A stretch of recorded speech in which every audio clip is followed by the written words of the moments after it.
Okay, my next question is about time. Yeah. And the other question that I get from people all the time is, okay, I'm going to do this, but I don't have a lot of time, so how much time do I have to spend to really get the value out of LinkedIn or Twitter or any of these social networking mediums? Great question.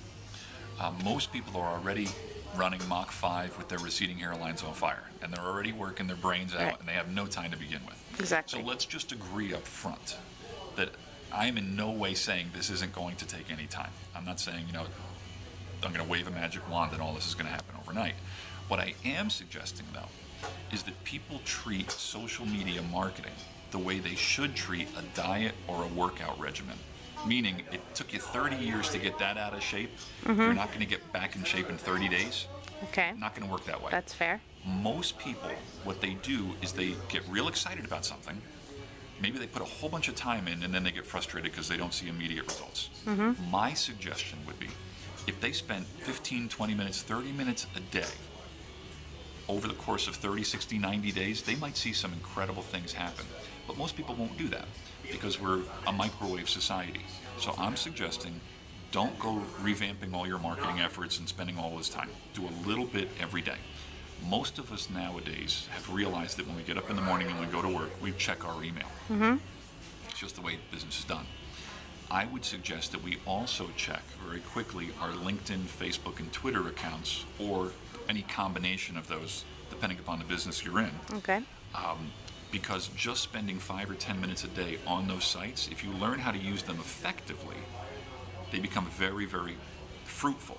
There's a learning curve in anything in the beginning, right? But once you kind of get through that learning curve a little bit, learning how these sites function, what the different buttons are, how to post things, how to sort through information very, very quickly, once you kind of figure that out, it really doesn't take you more than 15, 20, 30 minutes a day to use these tools effectively. So, but it's very normal for people to think, oh my gosh, now I'm going to have to add another 2 hours a day onto my day. No, you don't. That's scary. And so do you recommend some kind of plan, a written plan, and maybe a step-by-step approach? When I was improving my diet, my nutritionist told me, you should eat salad every day. And I said, well, I don't really like salad. I don't think that's going to happen. And she told me, well, eat salad on Mondays then, once a week, and then add it twice a week. And this was several years ago, and now I really feel like I have to have a salad every day. Right. So is there something like this for getting involved in social media? Yeah, there is. It's a very simple roadmap or a checklist. I would say at the very least, if you're going to use, let's say, Twitter as a business tool, which, by the way, is a phenomenal business tool if it's used strategically. I would say as a business, I would probably post once or twice a day on Twitter. That takes literally a minute. Okay, that's not like it's going to take an hour to do that. If you know what you're going to post, but how do you decide what to post? I would do an 80-20 ratio. 80% of what I post would be nothing in any way advertising or marketing my services. It would be content or links to articles that would be of value to my clients and my prospective clients. 20% of the time, it would be a shameless self-promotion. There's nothing wrong with that. But there is something wrong with 100% shameless self-promotion, because who wants to see that, right? But if I'm posting things that the people that are following me are seeing interest in, I'm building a know, like, trust relationship. And it's not inappropriate at all for time to time for me to say, and oh, by the way, here's my business, here's a coupon for 10% off, mention that you saw us on Twitter or whatever. Right. But if that's all they get, it's spam. They don't get to know you. They don't get to know you, right. What a lot of businesses right now, because we're in a very interesting point in time.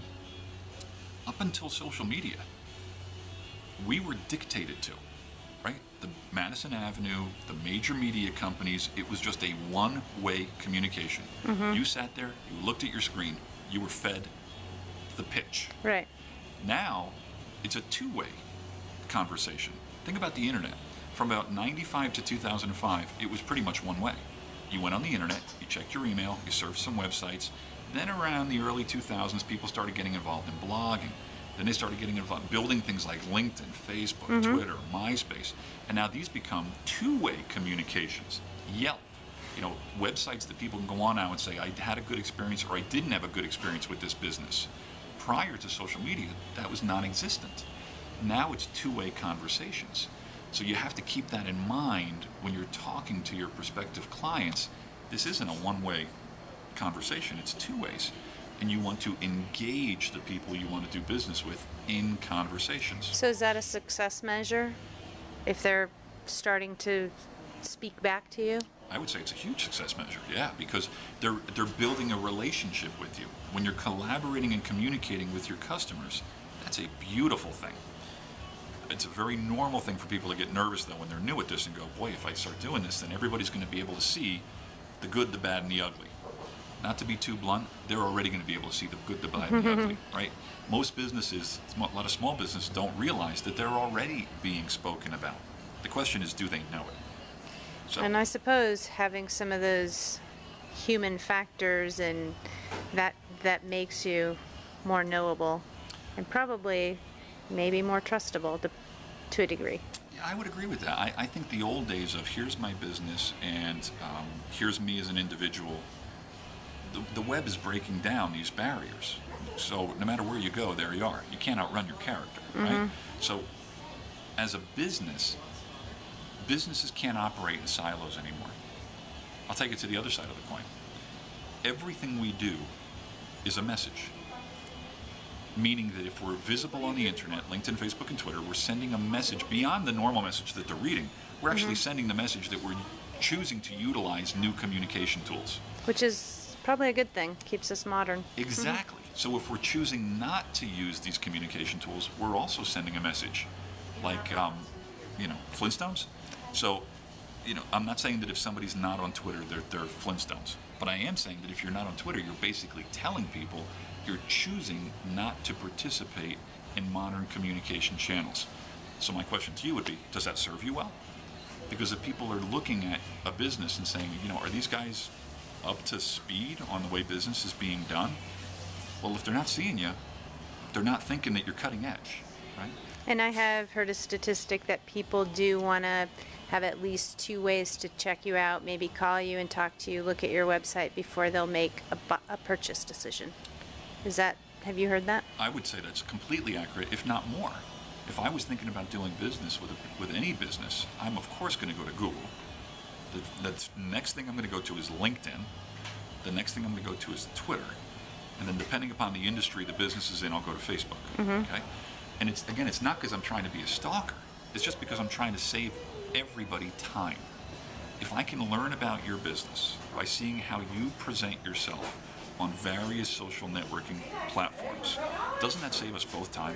It does. It does. And I have heard that comment as well, that face-to-face time with the customer, it takes a lot of time, and you want to do that, but you want to do it with the people who are most interested in the work that you're doing and how you can help them. Yeah. Okay, I'm going to pause here again.